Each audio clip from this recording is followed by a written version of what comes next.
This section we'd like to call "We Miss Paul Tagliabue." A lot. Or Pete Rozelle. Or Pete Rozelle. Anyone that's not Roger Goodell. All right. So a few weeks ago, we were hearing that there were talks about taking out the onside kick in the kickoff. The kickoff. Not the onside kick. The kickoff in football. The kickoff. And because of safety. Because of safety. We both have very extremely angry opinions on this. So I'm going to let John go first about safety and football and all that good stuff. I need to unbuckle here. All right, so not unbutton the suit jacket, start on Roger Goodell because he's... blooper reel. Yeah, blooper reel. Blooper reel. Not unbuttoning my pants, just the suit coat. He's engaged, folks. Yes, but I'd rather marry Tom Brady. No. And the sad thing is Jenny knows that. True. Jenny knows that. Hi, Becky. She'll be watching. She'll be watching. I think the only two people that will be watching this is...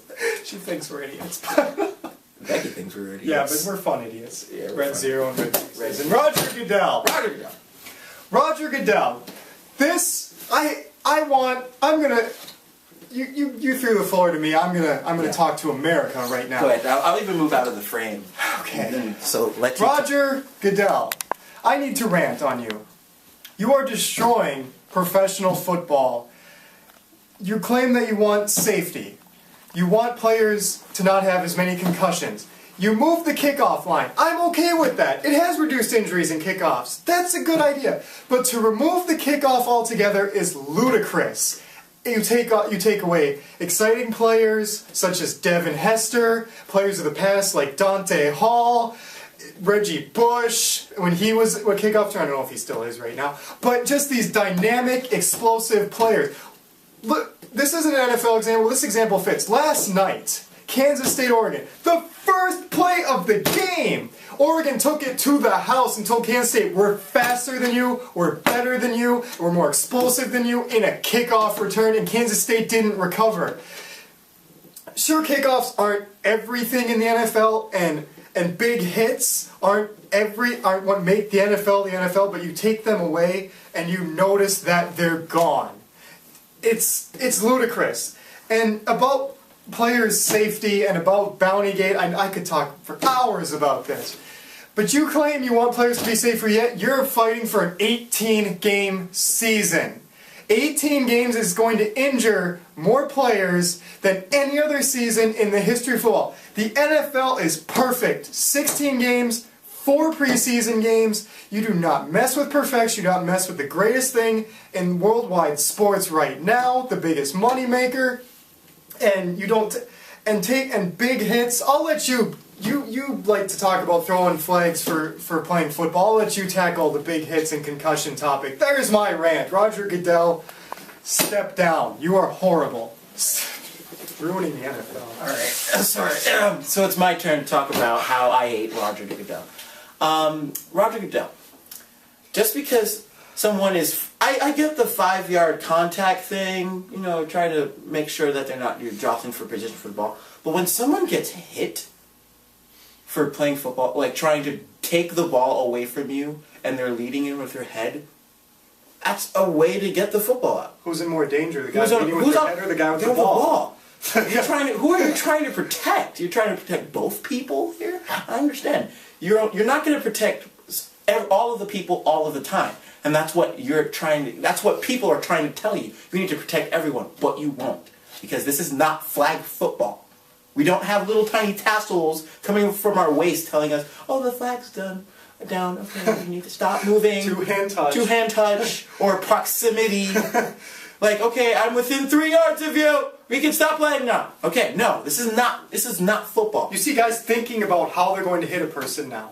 It's ridiculous. It's just like you're trying, okay, the science of me trying to hit you is, I need to come at this with this angle and try. No. Did you see that final hit in the Michigan game?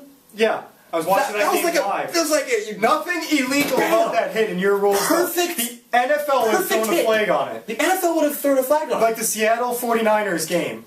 And I believe it was in the second quarter, a Seattle player, or I can't remember who had the ball, but someone just got smacked out of bounds at the 9-yard line, and it was a clean, non-leading with your head, non-hitting the head contact, and 4 refs threw a flag. Flag for playing football. This is what I think about with football, okay? You voluntarily sign yourself up to playing a sport in where there's physical violence involved. There is violence in football. And I won't go on a big tangent because, yeah, of course, I do think that you should protect the players.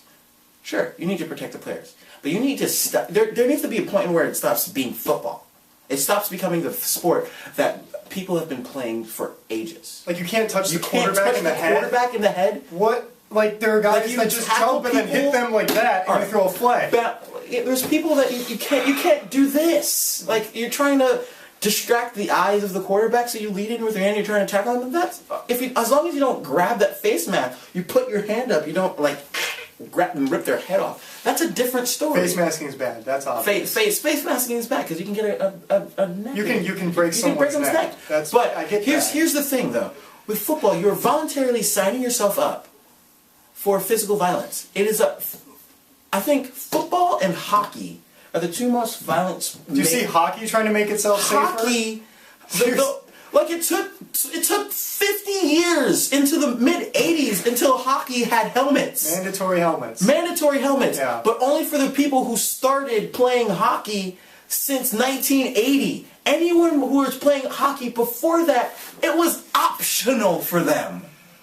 Yeah. Like. Okay, here's my thing. You voluntarily sign yourself up to play hockey, and you want to protect the players, then football is making enough revenue within T-shirts, money from TV, endorsements, all that other stuff. You want to try to protect the players, you put it within their own contracts. You make it mandatory for all of the contracts that are being signed to put in some sort of fund for medical expenses, for expenses when it comes to just medical expenses, for concussions. Just basically a lifetime pension, health insurance plan is what that's where it needs to happen. And if you need to get off of your high rocker and stop thinking, oh, I'm going to protect the players by changing this and making an 18-game season and taking. I think this is where I disagree with you a little bit. I think that 4 preseason games are too much. 3. I would go with 3 preseason. I'm in the minority where I like to watch preseason, and I think from a coach's perspective, from every interview I've heard, or coordinators, they need that time to evaluate their rookies and free agent pickups. 4 games, there's not much injury risk in preseason because they're not firing on all cylinders at that point. By the time the regular season happens, I think it's a good transition from 4 preseason games into week 1. But lots of people want to reduce the preseason. I personally like the preseason. I like watching it. I get excited in August when it starts because it's football. Because we miss football. Like, there's... After Monday, like, Monday's the national championship, which we're going to talk about now. But, like, after today, there's no football on Mondays anymore. Like, what is there to live for? Here's a question. Here's a question that defends preseason. Were the Jets more entertaining in the regular season or the preseason? Preseason. Because of why? Because Tebow played. Exactly. Tebow played. You watched. Did you see there's like something on NFLmemes.com or on their Facebook, and like they had like different pictures and whatever, and they with like captions, and they said that this year's Tebowing was just sitting down on the bench looking like this. Yeah, I was watching Red Zone, and it was just embarrassing. He looks sad. We miss you, Tebow. He looks like a lion in the zoo.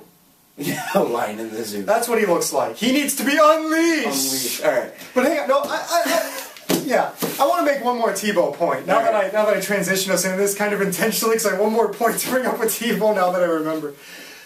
Tim Tebow, we all know he's going to Jacksonville. Yeah. It sounds like it's a done deal, but there's no confirmation. There's no confirmation. I don't know. He's going to Jacksonville. It would work. Like, it's not a bad fit. I mean, he'd be loved. The team would be 6-10, maybe. I think 7-9. No, that's pretty bold. But the Jaguars 7-9 and make the playoffs. Blaine Gabbert, you're not Chase Daniel. Now, if anyone actually got that reference, if you got that reference, leave a comment on the comment sections below saying what year he played. I will take Chase Daniel over Blaine Gabbert any day of the week. Right. Now, Tebow, where Tim Tebow, I've told you this before, America I've made some crazy proclamations so far today. I'm going to make another one. Let this one soak in. The best fit team for Mr. Timothy Tebow, if that is his full name, I don't even know. Timothy Tebow. Is the Minnesota Vikings. Let it soak in. Here's why. Here we go. Christian Ponder, you're good. You could develop. You could become Tony Romo. I don't know. You are pretty much... Hey, this Christian Ponder, you're going to graduate to mediocrity. Congratulations. Tony Romo's better than mediocre.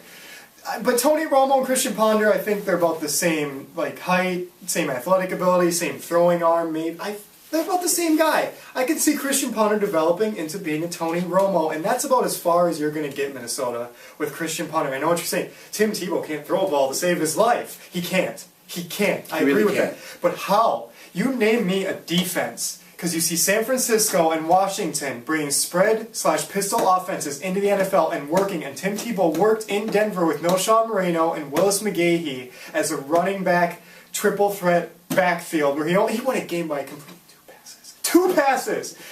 The Minnesota Vikings, you have Tim Tebow, you have Adrian Peterson in the backfield, and you have Percy Harvin in the slot, and you bring in Joe Webb as a Wildcat quarterback. You try defending that. You look at RG3 and Alfred Morris. That's RG3 and Alfred Morris drinking 18 Monster energy drinks. Tim Tebow, Adrian Peterson, Percy Harvin, Joe Webb. And then Toby Gerhart. Yeah. I'm not giving up on you. Toby Gerhart. Oh, I think you could be a third. No, you're terrible. No. But they got and Kyle Rudolph is a great tight end. Although Christian Ponder and him just seem to have that love affair of I'm going to throw the ball to you in any circumstance, and I feel bad for John Carlson because I actually know him, and he kind of got injured. He was supposed to be the starter, and he didn't. But you have John Carlson, Kyle Rudolph as your tight ends because Tim Tebow will have the potential Gronkowski, Hernandez, Percy Harvin in the slot. It would be beautiful. But you need a coach who knows how to run the spread offense, pistol offense, a true running game where they would attempt maybe 10 to 15 passes a game. Tim Tebow on the Minnesota Vikings. I am for it, America. Alright. This is my last point about Tim Tebow and Mark Sanchez, because we talked about it in the previous section. One game, Mark Sanchez threw 3 interceptions. The same game that Mark... Which game? Nobody even knows. Which game? That could be any of 10 games. Okay, he threw 3 interceptions. he had... Or whatever. He threw it... The game that he had... One of the last 3 games, he had 3 interceptions. And Tim Tebow had 1 incompletion. And it was against Tennessee. It was against Tennessee. On Monday night, which nobody watched! There was a commercial for that game that didn't even mention what the game was. Nobody watched this game. That game was awful. No. But go on. I'm interrupting. Tim Tebow threw 1 pass for an incompletion and had 14 yards altogether? I don't know the stats. Running? I don't know. And still had a better quarterback rating than Mark Sanchez. The thing with that game is that I didn't see any of that game because it was pure vomit. But the end of that game, the Jets were down by however many points they lost by, and they had 1 final drive to win the game. You put in Tim Tebow! And you win the stinking game. Not because you're going to win the game. No. No, because you're going to win the game. No. Because you're Rex Ryan, and you want to see Tebow fail. And you want him to go away. Is Rex Ryan? No, I'm not going to say Rex Ryan is an atheist. I don't know what he is. No, that's blooper.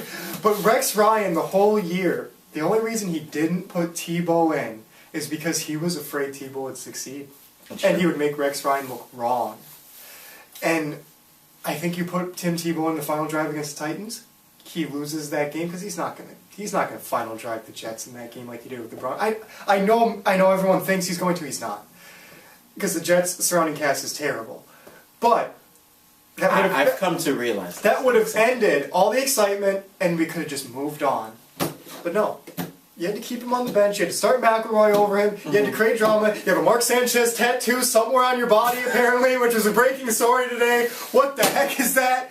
It was a breaking story as taping of this video today. But we gotta move on. All right, moving on.